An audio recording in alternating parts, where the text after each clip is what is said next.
పాలస్తీనాను కొత్తగా దేశంగా ప్రకటించిన దేశాలు ఏవనంటే బ్రిటన్, కెనడా, ఆస్ట్రేలియా, పోర్చుగల్. ఇప్పటి వరకు మొత్తం 151 ఐక్యరాజ్య సమితి సభ్య దేశాలలో పాలస్తీనాను దేశంగా గుర్తించాయి. ఇక్కడ పాలస్తీనాను కొన్ని దేశాలు అంటే అమెరికా, ఇజ్రాయెల్, కొన్ని యూరోప్ దేశాలు ఇంకా దేశంగా ఎందుకు గుర్తించట్లేదంటే పాలస్తీనా రాష్ట్రం అని చెప్పే ప్రాంతం పూర్తిగా సార్వభౌమ నియంత్రణలో లేదు. అయితే ఈ వెస్ట్ బ్యాంక్ లో ఎక్కువ ప్రాంతం ఇజ్రాయెల్ ఆక్రమణలో ఉంది. గాజాపై హమాస్ నియంత్రణ ఉంది. పాలస్తీనా దగ్గర స్పష్టమైన సరిహద్దు లేదు. అదే విధంగా పాలస్తీనా రాజకీయంగా 2 భాగాలు ఉన్నాయి.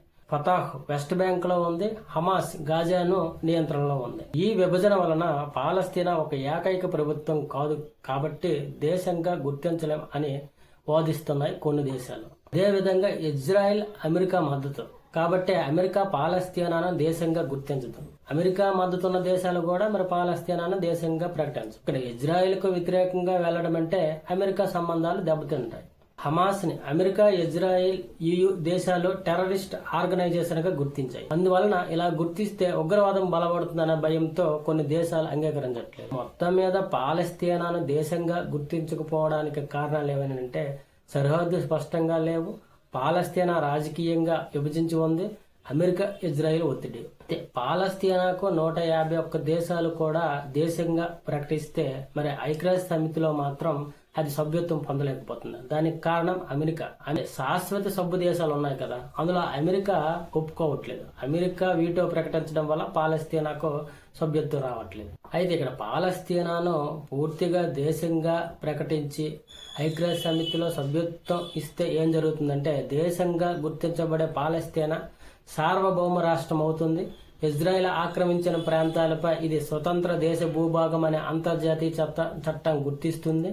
ఇజ్రాయెల్ పై ఆక్రమణ కేసులు పెడుతుంది. అదే విధంగా ఈ వరల్డ్ బ్యాంకు, IMF, అలాగే world trade organisation, world health organisation వంటి అంతర్జాతీయ సంస్థల్లో చేరుతుంది. దీనివల్ల ఆర్థిక సాయం, అభివృద్ధి ప్రాజెక్టులు రావచ్చు. ఇప్పటి వరకు పాలస్తీనా చర్చల్లో బలహీన పక్షంగా ఉంది.